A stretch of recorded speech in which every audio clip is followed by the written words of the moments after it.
Hello, everyone. Before we get underway with today's interview with Tony Blamey from Adevinta, a quick word about our sponsor. If you run a real estate website of any kind and you are looking to increase engagement, you should absolutely check out PropTechs with two X's. They are the leading providers of all of those cool gadgets and tools you might have seen that really keep users on a website and help them fall in love with listings. If that sounds useful, if that sounds interesting, head to PropTechs with 2x's.com or hit the guys up on LinkedIn and obviously say that we sent you. And now on with the interview.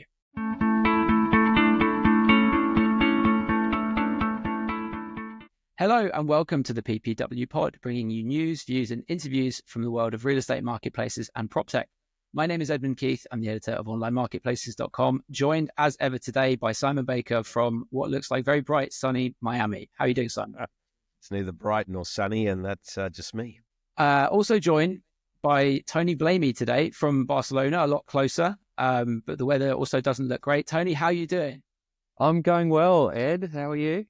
Very good, thank you. So we're delighted to have you on today. You're somebody we've wanted to talk to from, when we were planning this second series of the podcast. Could you very quickly, for the listeners, give like a rundown of your career? Because it's a very interesting and very relevant career, I think. Yeah, look, I've spent almost the last 25 years or so in digital classifieds, a lot of that in the Australian market. So in 2003, I started with Fairfax Media in a role that spanned our digital and print businesses across all the classified categories. I then led our job board for Fairfax, a digital job board, which was my career, competing against Seek in the Australian market, and then moved across a few different, navigated a few different restructures within Fairfax, but ultimately went to lead the domain business unit within Fairfax as general manager.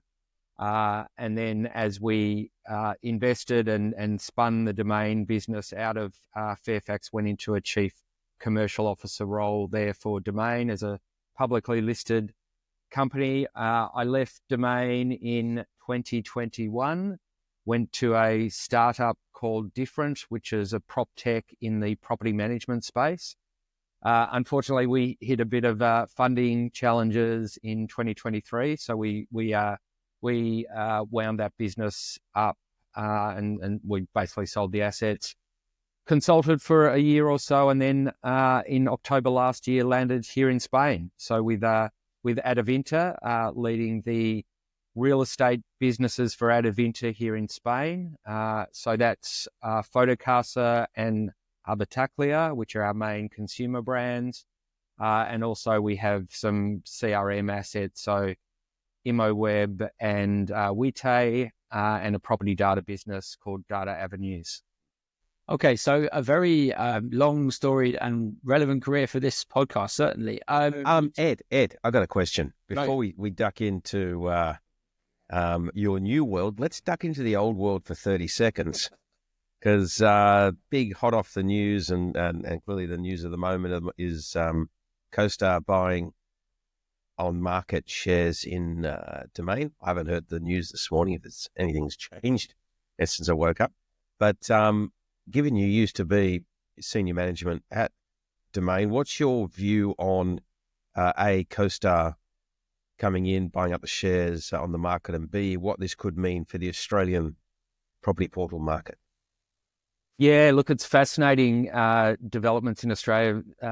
It's not surprising, I think, that someone's come along and swooped in to buy Domain. I would have thought it was piquing the interests of a lot of the private equity players around the world. It's attractive probably to CoStar at the moment. You've got a strong US dollar. Also that, clearly they've look to be making moves outside of the US into the UK and so on. So look, I think it's not surprising.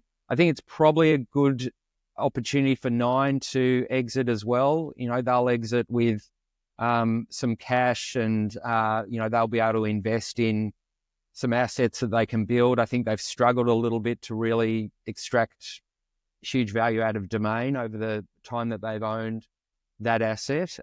So they're How probably how long has Nine owned the asset? they acquired Fairfax in, I think, about mid 2018.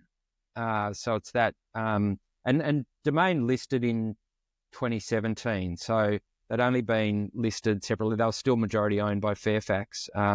So yeah, I think it's probably good for Nine. They can concentrate on probably assets that are a bit more closer to their core capabilities as well. So, and look, really interesting from CoStar. They're in a position to pay cash for an asset like Domain. Good on them. But they're up for the fight. I think they're making good ground in the US. Up against really competitive market there. Obviously entered the UK market and wanting to grow the on the market business there and try and eat into Rightmove's market share. Same in Australia, and these are strong number ones in these markets. Rightmove and REA. They're two of the most impressive, strongest players in the portal space globally. So, but CoStar, they look like they'll be aggressive, and they'll be aggressive with marketing, and that's the key here. If you can, really the number one is typically now enjoying they've got strong brands and they've got a strong audience leadership position. So, listings on the other hand tend to be a bit easier to obtain now, and Domain did quite a good job, I think, getting to listings parity with REA, but it's really, close the audience gap. If you can close the audience gap, you can close the value gap, I think. So, it'll be fascinating to watch.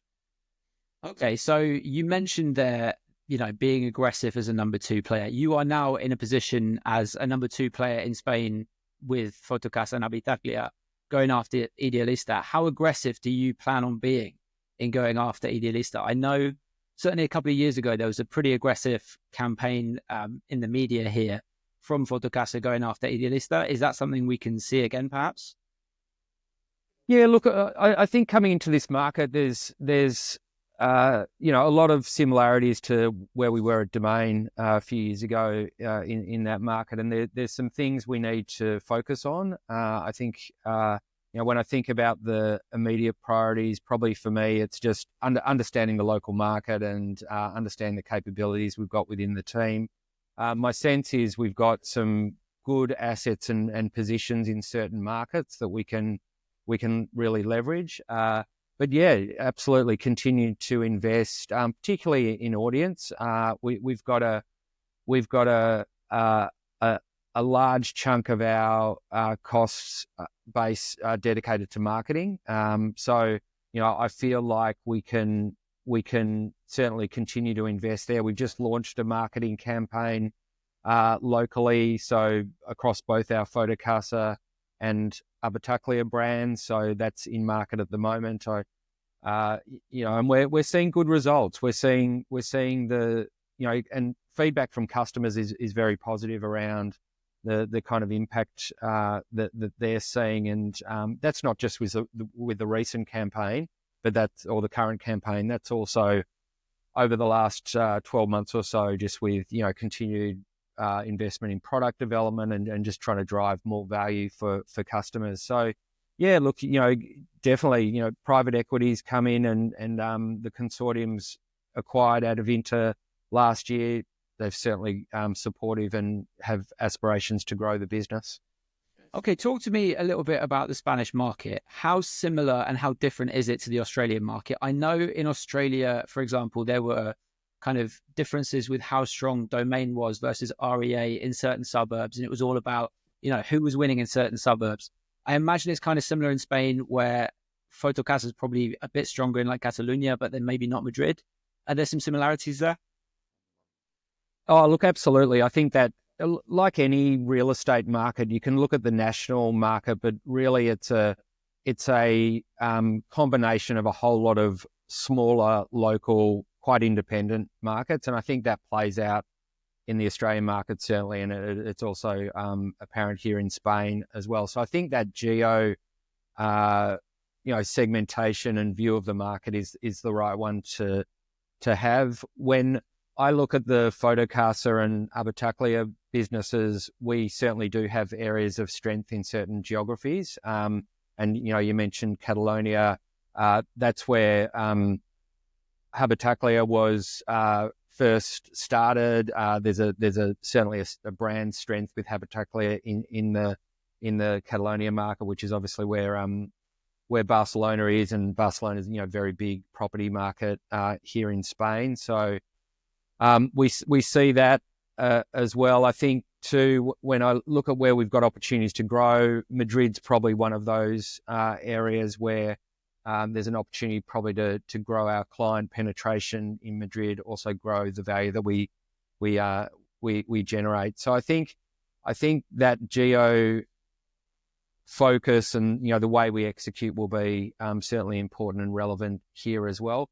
When I think about the differences in the Spanish market compared to the Australian market, there's a lot of similarities in the market structure and things like that. And from a portal point of view, I think fundamentally the playbook's the same. It's maximizing supply through listings, and it's maximizing demand through engaging buyers and giving them a good product experience. And you create value and you price that value to optimize your yield. It's exactly the same from that point of view, but there are nuances, and those nuances I think are important. So a couple of things I would call out that are significantly different. One is the prevalence of vendor paid advertising. That doesn't really exist in Spain, whereas now in Australia, that's certainly the dominant structure of the market and the way agents operate. And that changed over a period of time in Australia. I think a decade ago it was really only around the high value print markets where vendor paid was happening, and that's certainly expanded now. I don't know what the figures are, but it would be the majority of the market would now be in a vendor paid situation. So that's one key difference. But I think an even more important difference is the level of exclusive mandates that agents receive in Spain compared to a market like Australia. Australia, everything's exclusive. So you go to sell your home, you sign up with an agent, the agent gets an exclusive period to sell your home. Rarely there might be a conjunctional situation with maybe two agencies, but it's predominantly one agent getting an exclusive mandate. That's quite rare in Spain. It does exist. It does exist more at the luxury end, and certain agencies do operate with a focus on exclusive mandates, but the majority of mandates aren't exclusive. And what that means is there's less certainty for the agent. There's less, focus on the end-to-end process for the agent and the vendor, and it changes the service delivery. It creates situations like a lot of duplication of listings within the marketplace as well, which has an impact on the consumer experience. So I think that exclusive mandate piece is quite a profound difference and creates a whole lot of different challenges in the market. Probably a couple of other things, much higher proportion of private sellers in the Spanish market. It's probably 30-ish%, maybe a little bit lower. So that's quite significant. In Australia, it's very low single digits percentage, I think, in terms of private sellers. Probably the other thing is just the agency commissions are a lot higher here in Spain. So you're typically that 4 or 5% mark. Australia, it's probably 1.5%, maybe 2.5%, up to 2.5%, 3% maybe at a stretch. So there's certainly some differences there that play out. But the one for me, I think, is when I look at how we need to operate, it's this exclusive mandates situation that does mean that some of the things we could do in Australia and the way we operate there won't play out the same way as they here in Spain because of that. When you walked in the door with your fluent Spanish, what has been the 2 or 3 big aha moments that you've had that have made you go, okay, this is, we understand the differences in the market structure, etc. But what have been the 2 or 3 big immediate, okay, these are the things that I can roll up the sleeves and immediately tackle? And clearly, given the competitive situation, you have to be mega specific. But it's always interesting to learn some of those lessons that you're currently going through. So what are the 2 or 3 big things that you've experienced? Yeah, look, like I said, I think the fundamentals of the marketplace are the same. So, that's the case.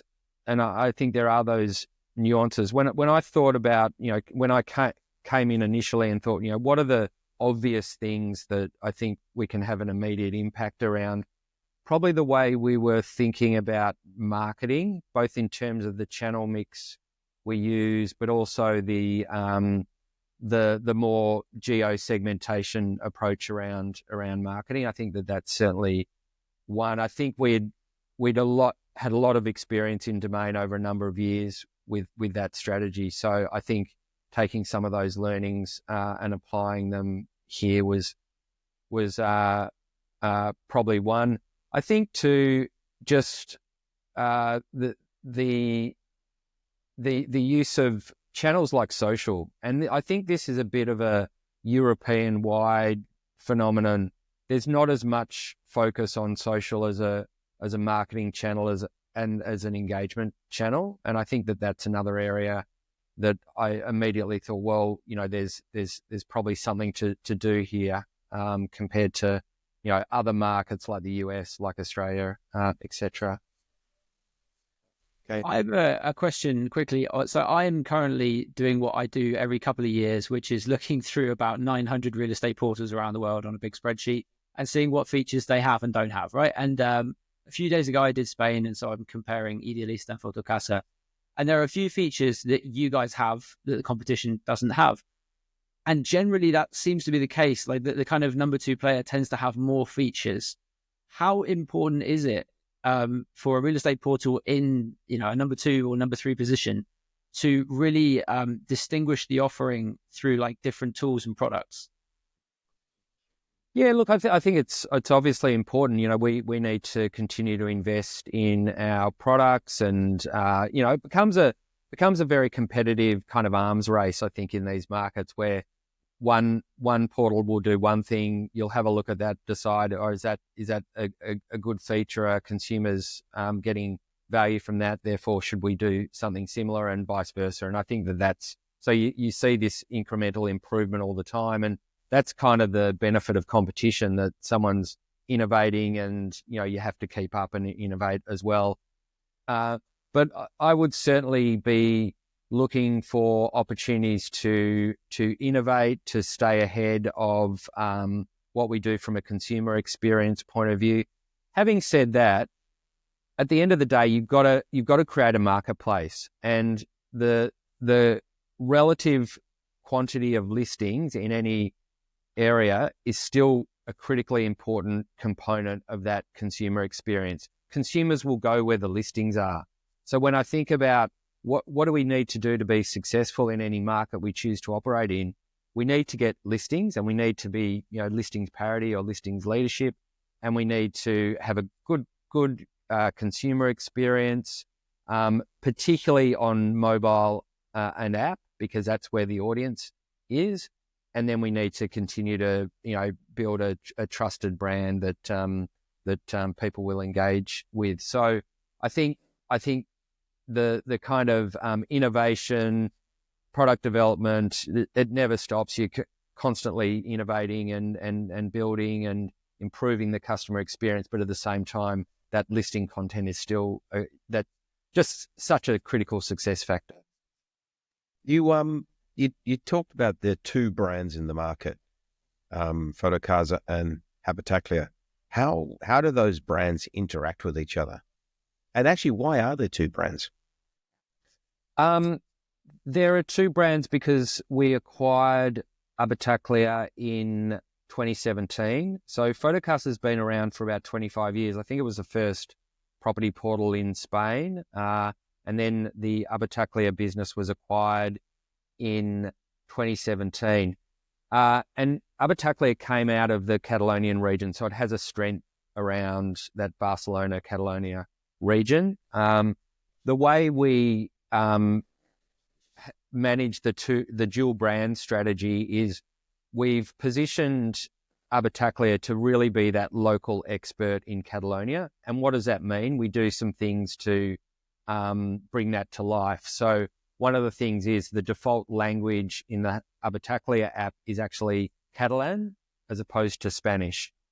There's, it's quite a parochial area, as you probably know. And, so doing things like that, give a more of a local engagement for that brand.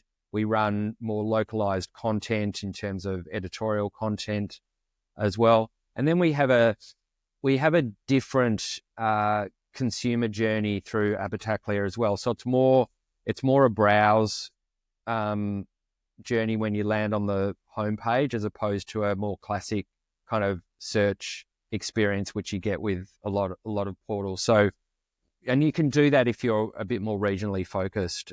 So using those as kind of opportunities to differentiate on the consumer side.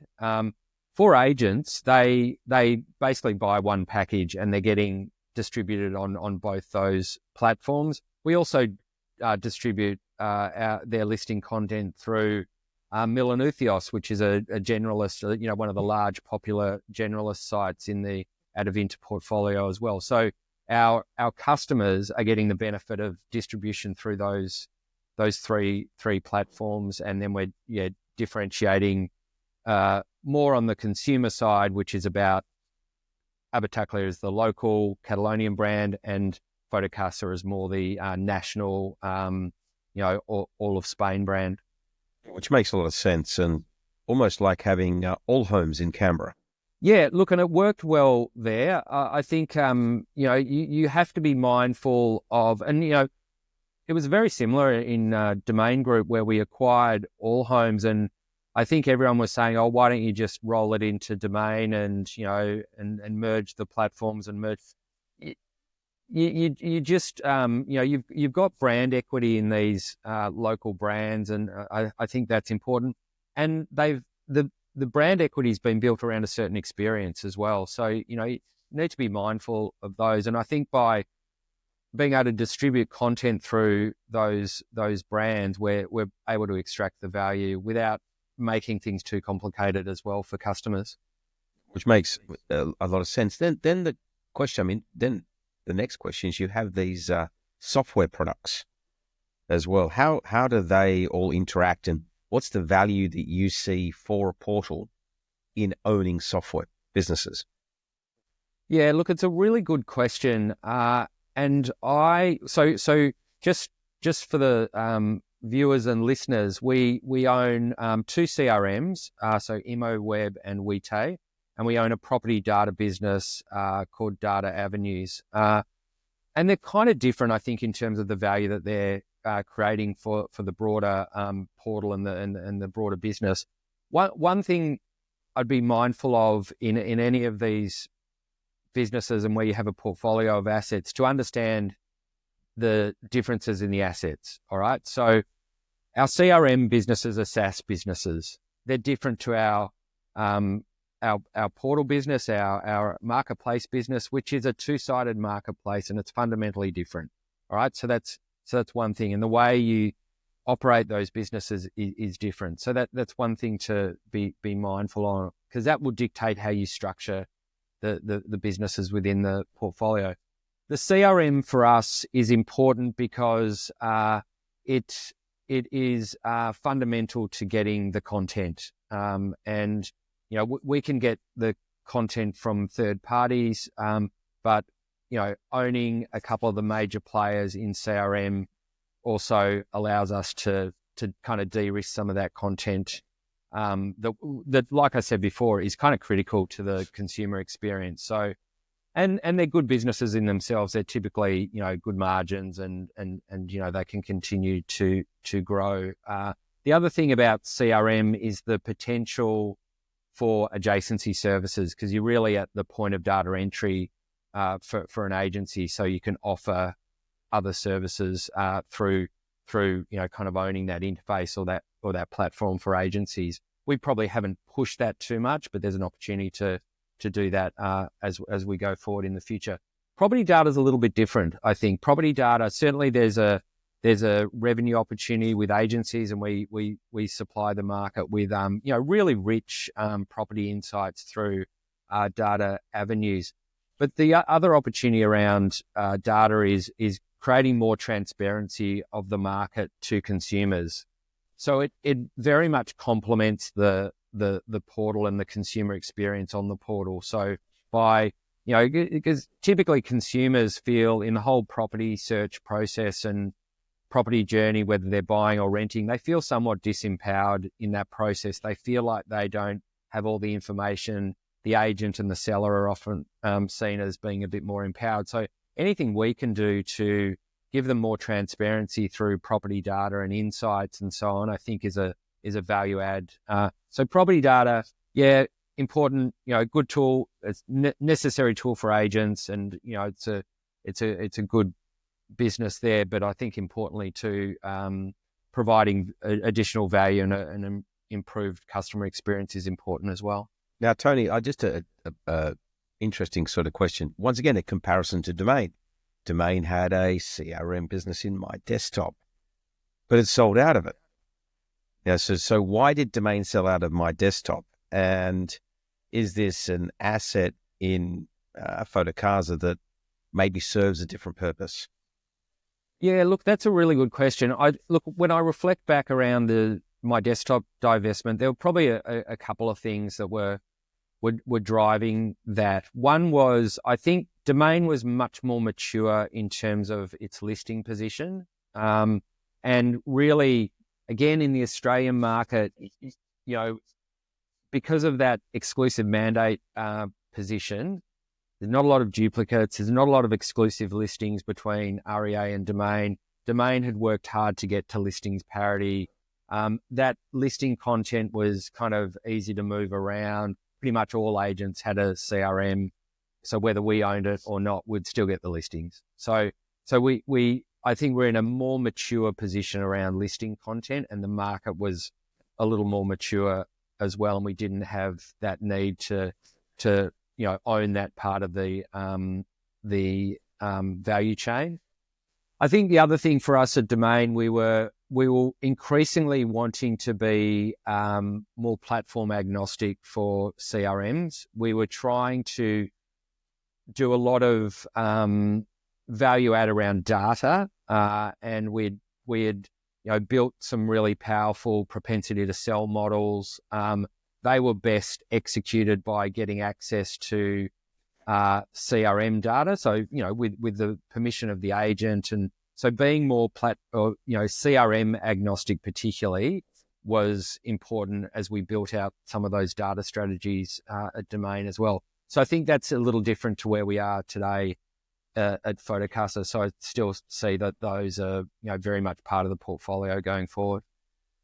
Okay, talking a minute, going from kind of the adjacent business to the core business. I was doing some research a few weeks ago about basically trying to estimate what percentage of agent commissions portals currently have as their revenue, right? So basically trying to see how much headroom there is to increase prices across different markets. Now, Spain was a bit of a difficult one to calculate because you don't always know the numbers.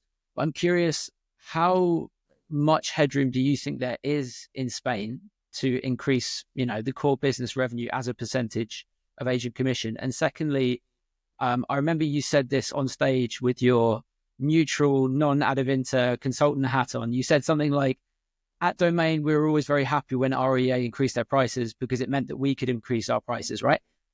To what extent is that still the case where you go, okay, we're waiting for Idealista to increase their prices so that we can do the same? Yeah, look, good questions there. Just in terms of the Spanish market, there's a couple of dynamics I think that are relevant to share. One is just the cycle at the moment is quite positive. The Spanish economy is fairly strong relative to others. In excess of 3% GDP growth at the moment. Unemployment is trending down. and what we're seeing from a property market point of view is transactions increase as well. So a lot of demand in the market, supply is a little bit limited, but that's not so bad for us. We're not as dependent on supply for our model. And we're starting to see transaction volumes come back to around 2007 levels, which was boom time. I don't think we're quite in a boom, but certainly it's a positive market, positive economy. So that's good in terms of us, and our customers will most likely be earning more income through that kind of market than perhaps they would in a weaker market. So for me, that's a positive tailwind for where the business is at the moment. More structurally, if I think about take rates and look at, I think if we compare take rates in Spain compared to other European markets, we probably sit in about the middle of the ranges there. So in my mind, that probably suggests that we're not hitting a ceiling there or anything like that, and that there's further to go. Commissions are still high in Spain. 4 or 5% is on the high side compared to other markets. So, and I think there's probably still more of a journey to go for Spain around, really, full digital adoption and, really, extracting or utilizing digital marketing channels and digital tools a little bit more. So that gives me a bit of confidence that there's more to go. And look, for years in Australia, and I'll come to the kind of price question as well. For years, there was always, how many more price increases can you do? When's this going to slow down? I think there were periods, in the past where price increases were probably more aggressive, but they're still typically high in most markets. I know in the Australian market, we were consistently around that 10% annual price rise. REA were similar, might go up or down a little bit, but it was around that level. And, the market's not pushing back on that so much, so, that suggests that there's still value to be extracted through price, and that value continues to expand to a level that you can support those kind of price rises. So I think that's the case. In terms of, I don't think we quite followed REA on price rises or anything like that. We'd probably be doing them around about the same time, but we were always, like you said, they were probably setting the price in the market, but really growing the entire market. And, we never felt that was at a point where it was going to squeeze us out. We never saw that scenario really play out. I think if we can grow value here in Spain, if we can grow our audience, deliver more leads to agents, deliver more quality, higher intent buyers, we'll continue to grow yield here as well. And that might be a combination of product and price, but certainly, price, I think, is an important lever. Okay, we have been talking internally, Simon, myself, Harvey, a lot about two little words that we think are going to be very important in the next 5-6 years: agentic search, right?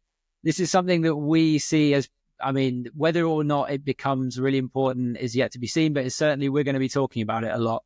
I wonder, as someone who's, in charge of a real estate portal, when these things come out, how much attention do you pay to it, and how much do you kind of think, this looks like it could potentially disrupt what we're doing? Or, how much do you pay attention to that, and how much is day to day? Oh, I've got a human resources issue here, or I've got to go to a product meeting there. Yeah, look, it's a good question. Look, I think there's different levels of change or innovation, and so there's kind of what I describe as the more macro type of changes. And if I look at those, I think of things like just the emergence of online, so that radically changed everything from what was a print classifieds kind of model to a digital classifieds model, and that was an incredibly profound change. Probably the next big wave of change came with smartphones and audience moving from desktop to mobile to app. I think the one that we've got at the moment will be AI and data and machine learning, and that's probably the profound change that's going through at the moment. So I want to stay ahead on that kind of big change, because I think there's advantages by moving fast and moving almost ahead of the market, or not waiting for things to happen, moving ahead, getting the experience effects, building capability internally within your business. Now, we might be wrong. We might reflect back in 5 or 10 years and go, oh, AI fizzled out and it wasn't anything. But my gut feel is it's probably not that. It's probably more like the smartphone, the emergence of the internet previously. So that one I want to stay ahead of. We've got some good capabilities and have applied AI and machine learning in some valuable use cases. There's more to do there. I'm sure we're just scratching the surface, and but that's important, and I want to be focused on that and stay ahead of that. Other things which as you've described, we'll have a look at everything, and want to stay abreast of anything that's going on and keep an eye on it. Will it change things? Who knows? I would always look at things like with some of these things, what problem are we trying to solve? And some of them might not have a problem. Some of them might have a more obvious problem to solve. And if that's the case and we see traction, we'll probably do more around it. But it might be a bit more of a wait and see. Okay. Can we just dive into this a bit more? When we think about AI, we think about where to apply it. So a lot of people start internally, on the customer care side of the business, using AI-driven technology to have a better interaction, help the customer care team be a bit more efficient and effective in problem solving and answering questions. Maybe on the sales and marketing side, helping the team be more focused on upselling, identification of customers who should be buying premium listings and so on. So that's sort of an internal use case or cases. And then there's the external use cases. I can provide the consumer with a better experience, like companies like PropTex, etc., which then help the user get more engaged with a listing, or maybe using freeform search and so on to allow people to explore areas that they never really thought of before. And then, of course, agentic search, which goes the next level, which is then goes out of the world that the portal can control to a world where the portal can't control. Where do you start? How do you think about starting and going into that world? That's when you go a little bit deeper, because I think that's some really good learnings from someone who's at the coalface. Yeah, look, I think you're right in the way. How do we think about it? There's probably just that internal efficiency. There's a lot of applications there.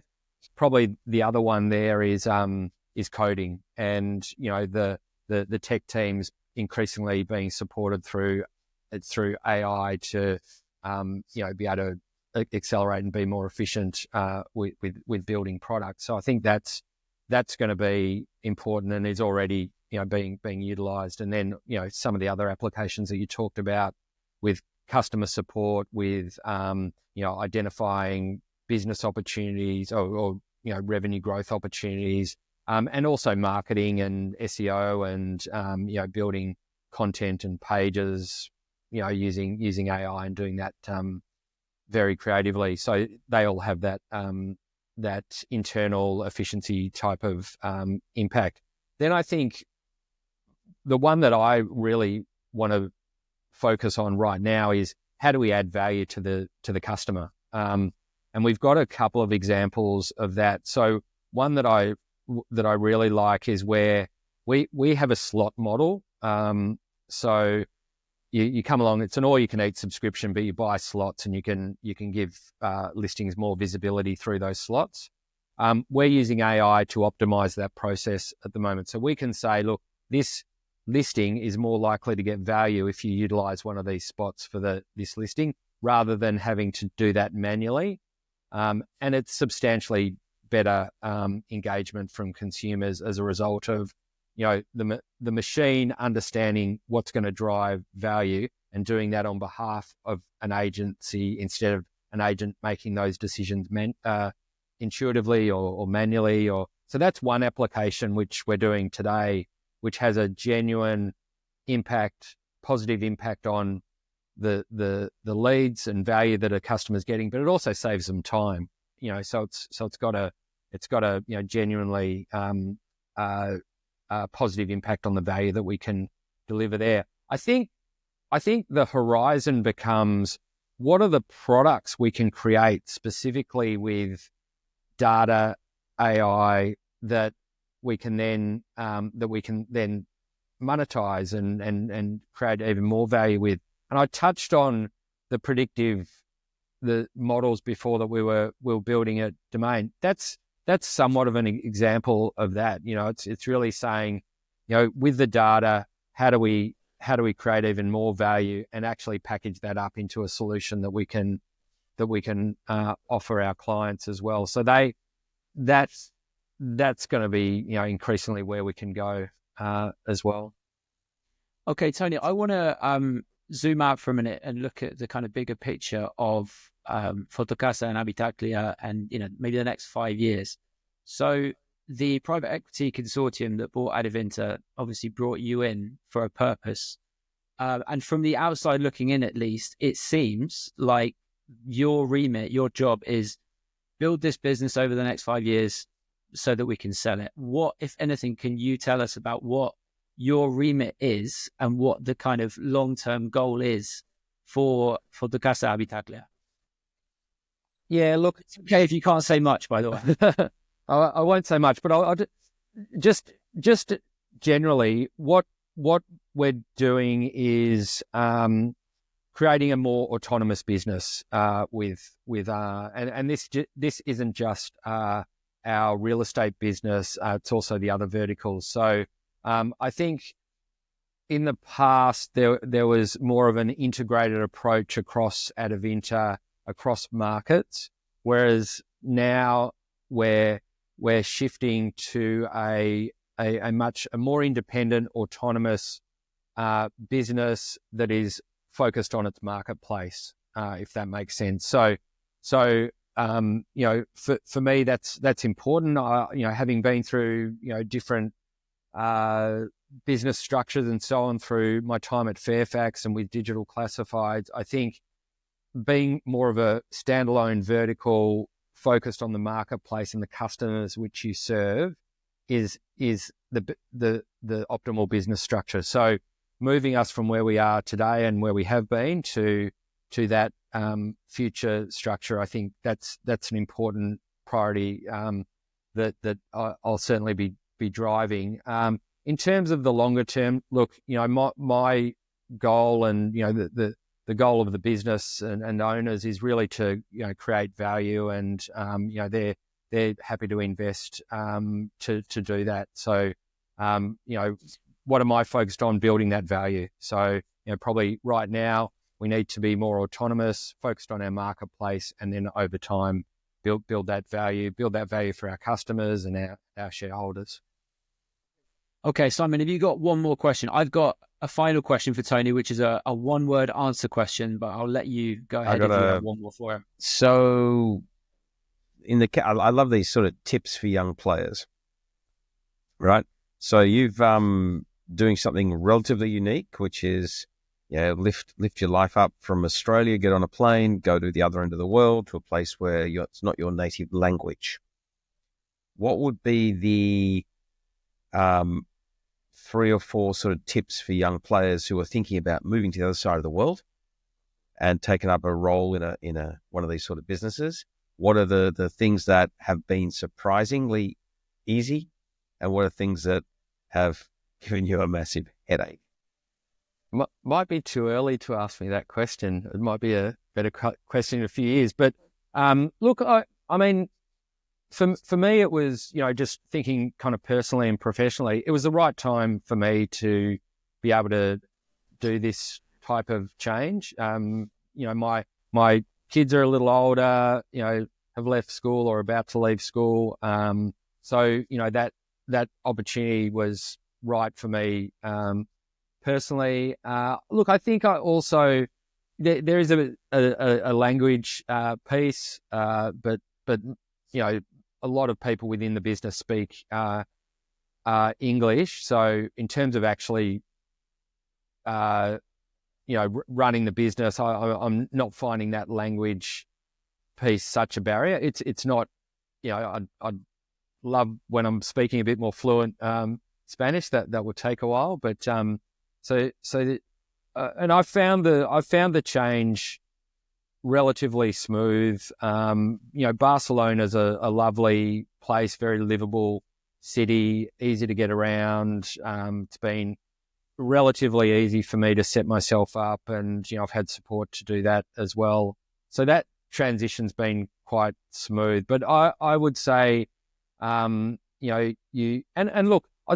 probably the other thing that I think is important, there was quite a bit of due diligence through the process as well. I spoke to a lot of people at Adevinta, at the consortium as well. So I got to know the business, the challenges, the people involved, and I think that was important. That was important from my point of view. It was probably also important from their point of view, taking a risk on, bringing someone over into a new market and so on as well. So I think that, taking the time there, I think, makes sure that you get to the end of that process and you've got all the information that you need to make the right decision for yourself and so on. So I'd probably give that as a piece of advice. If it's a significant change, take the time up front to have as many conversations as you can to decide if it's the right choice for you.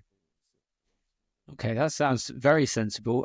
Speaking of uprooting and moving to Spain, my last question for you is a one-word answer, and there's a right answer and a wrong answer to it. When you moved from Australia to Spain, which property portal did you use to find your new home? Photocasa. There you go.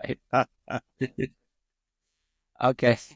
Tony, thank you so much for talking to us today. I'm sure you have a lot of things in your inbox to deal with at the moment. So we're going to let you get on with the job of running a real estate portal and hopefully see you at a Property Portal Watch conference sometime in the near future. Simon, any closing remarks? Any closing thoughts? No, I think Tony is absolutely doing or has the potential to do and starting to do what CoStar is doing around the world, which is, at the number 2 and 3 level, really shake up an industry, and has the real potential to create a very, very interesting currently number 2 player and hopefully take on the number 1 in that market. And we've seen in other markets like Italy, for example, where it's possible to come from number 2, take on number 1 and take on leadership. So wish you all the best of luck in the Spanish market, and good luck learning Spanish. I tried and failed dramatically, and I think I think we'll probably check back in with you in 6 to 12 months to see how the journey's going, and where the improvements are being made, and whether you're starting to make a dent into that leadership position. Thank you both. Thanks, Ed. Thanks, Simon. I'll definitely see you both at Property Portal Watch Conference in October in Madrid, which I'm looking forward to. Thank you for the plug. And always a pleasure talking to you. So thank you.